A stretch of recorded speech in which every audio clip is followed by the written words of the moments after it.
Hello everyone, welcome to Desert Succulent, and today I will be giving you another succulent plant tour, and this gonna be our update for the month of May. And sa ngayon sa Baguio, medyo mainit na din. We can really feel na summer na, but of course it's totally different from the temperature dyan sa ating mga lowland areas. And if you are wondering bakit na paaga yung ating monthly update, it's because we will be removing itong ating rooftop na greenhouse setup sa ngayon, kasi we will try to renovate our greenhouse, kaya matatanggal lahat ito. And to start off, we have here yung aking mga imported succulents. You probably haven't seen them before sa ating mga vlogs kasi nga nandun sila sa ating basement area. Doon ko sila nilalagay if I wanted them to be stable before ko sila ilagay dito. And itong area na to is just my stressing station, and you would see here na medyo nagre-red na rin itong ating Ruby Donna succulent. Ayan, so we will just give them siguro 2 weeks, then we could appreciate yung kanyang reddish na color. We also have here our hybrid Lola. So this one is 2 heads. Here we have our pink champagne na 2 heads din siya. I'm patiently waiting na ma-stress siya and maging totally pink, especially na 1 week pa lang sila dito sa ating area na to. And look at this one. Ito na yung ating Grenovia Pandora. And if you would look at it closely, ayan, there are parts na nagpipink na siya talaga, and I wasn't expecting this. Akala ko sa malamig lang or cold weather lang siya magpipink, but right now medyo nagiging stress na din siya. Look at this. Ganyan yung itsura ng kanyang leaf up close. Dito sa taas nilagay ko yung ating Sedum clavatum na dire-diretso lang yung pagtubo ng kanya mga offset, especially doon sa pinakaloob. So gustong-gusto niya yung araw, and right now I could really smell yung kanyang berry scent again, unlike before na medyo nawala. But I think medyo established na siya, kaya nag-start na nga siyang magkaroon ng scent again. And dito sa baba are just yung ating mga succulents na nakalagay sa ating clay pots. Look at them. Ayan. They are just enjoying yung ating filtered na sunlight. Ayan. So, you have seen them before hanggang doon sa pinakalikod. But, I wanted you to see it once again kasi nga we will be removing them from this area, and probably hindi na sila masyadong maarawan next time. And dito sa side na to are just yung ating mga succulents na nakalagay sa ating white na pots. This one's just yung plastic pots, and I'm thinking na in the future I will just be using itong ating mga white pots instead of our terracotta pots or clay pots, kasi they are very lightweight and hindi sila madaling mabasag, unlike itong ating mga clay pots. I think 5 na yung nabasag for no any reason, probably because of the continuous na heat. Then didiligan natin sila, nagka-crack, and that's it. Also, it looks nicer and cleaner pag nakalagay sila dito sa ating white pots, as you can see here. Kaya I will be buying more of this in the future, and lahat ng ating mga succulents would be transferred nga dito sa ating white pots.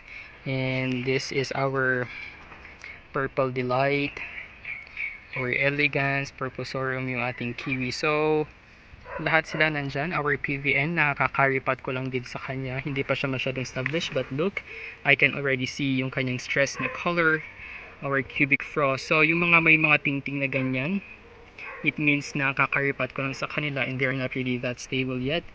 Our Lola over there, Polaroid Anna, ganyan itsura niya.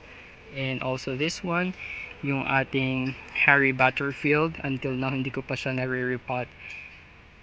Dito sa taas, I have yung ating Sedum Aurora. Look at that one, diba? Kahit na maliliit pa lang yung kanyang offsets, you would already see yung kanyang pinkish to reddish in color. And this one, nagkaroon siya ng fungal infection a couple of weeks ago kasi nandun nga siya sa ating rain or shine area and nahahamugan siya. And yung ating mga sedum, they don't really like na nahabugan sila, or else magkakaroon sila ng ating powdery mildew. But right now, it's already treated. And look at this, diba? Ang ganda na yung tubo ng ating mga bagong leaves sa kanya, especially here. I don't know if you can see it from the top. Ganyan yung kanyang itsura. And dito sa likod, I just have some of those random na mga succulents. Ayan, and here, I have an Ellen pala. So when I was trying to fix it yesterday, napansin ko na meron pala akong isang Ellen and ini-stress ko pa lang siya ngayon. Kamukha siya ng ating Sedum clavatum. Ayan, but itong ating Sedum clavatum is greener in color, but this one is pinkish pag na-stress. Our painted lady, yung ating variegated titubans na medyo na-stress na rin siya. Ayan, and here yung ating cubic frost na sobrang dami ng offsets. And also I would like to show you yung ginamit ko pala for my DIY mini greenhouse are just all made from yung mga reused na materials like itong mga kahoy na ito. Instead of throwing them away, I decided na i-keep sila kasi I know na temporary lang naman itong ating mini greenhouse setup while hindi pa tayo nagpapagawa ng ating permanent na setup. And here sa taas, this one is our plastic sheet na cover. You would see the sky over there, medyo bluish and cloudy today. Pero madali itong masira pag masyadong mainit. Nagiging brittle yung ating plastic, nagiging ganyan. And this is already the third time na nagpalit ako sa kanya. And in the future, I will just be using yung mga matitibay talaga na roofing for this. So ganyan lang yung itsura ng aking mini greenhouse dito sa taas. I didn't spend much of this. I think I just spent about 400 pesos for the plastic sheet na nakapalibot dito nga sa ating greenhouse. And yung pinagpapatungan nito is just a porcelain tile na extra na ginamit natin before. Nothing special, diba? Kumbaga, you really don't need to spend much if you wanted to achieve nga yung ating mga healthy looking na plants kasi nakabase naman kasi yung kanilang development and growth sa pag-aalaga ninyo, and that really depends on how expensive or gaano kaganda yung inyong lalagyan. Although mas okay nga naman talaga, diba? Mas okay tignan sa mata if presentable yung ating mga plant rack. But soon we will be renovating this, kaya I want you to be part ng ating journey sa pag-improve and pag-renovate nitong ating mini greenhouse. So paglalayo ako ng konti, ganyan yung kanyang itsura, and the view sa likod are just trees.